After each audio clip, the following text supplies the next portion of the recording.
മഴക്കെടുതിയിൽപ്പെട്ട ഇടുക്കി നെടുങ്കണ്ടം മേഖലയിലെ ജനങ്ങൾ സാധാരണ ജീവിതത്തിലേക്ക് മടങ്ങിയെത്തുന്നു. വെള്ളം ഇറങ്ങിയതിന് പിന്നാലെ വീടുകളിലേക്ക് താമസക്കാർ മടങ്ങിയെത്തി.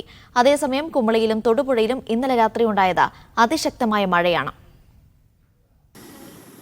നെടുങ്കണ്ടത്ത് മഴക്കെടുതിയിലുണ്ടായ നാശനഷ്ടങ്ങൾ തിട്ടപ്പെടുത്തി കഴിഞ്ഞിട്ടില്ല. വെള്ളം കയറിയ വീടുകൾ വൃത്തിയാക്കി തുടങ്ങി.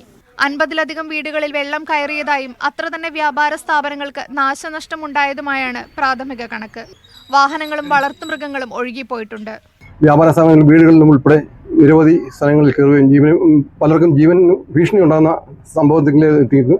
അതിന്റെ ഭാഗമായിട്ട് മുണ്ടിരുമയിലും നിരവധി കടകളിലെ ഹോട്ടലുകളിലെ പലചരക്കടകളിലെ അതുപോലെ തന്നെ ഉടുമ്പൻചോല താലൂക്കിലെ 46 നമ്പർ കടയിലും കയറി നിരവധിയായ റേഷൻ സാധനങ്ങൾ കടയിൽ നനഞ്ഞ് കുതിർന്ന് നഷ്ടപ്പെടുന്ന അവസ്ഥയുണ്ടായി. അതേസമയം കുമളിയിൽ ഇന്നലെ രാത്രിയും ശക്തമായ മഴ പെയ്തു. പെരിയാർ കരകവിഞ്ഞൊഴുകി.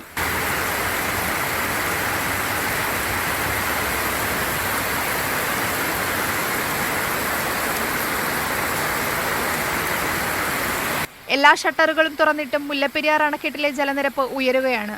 തൊടുപുഴയിലും രാത്രി ശക്തമായ മഴയാണ് ലഭിച്ചത്. മീഡിയ 1 ഇടുക്കി.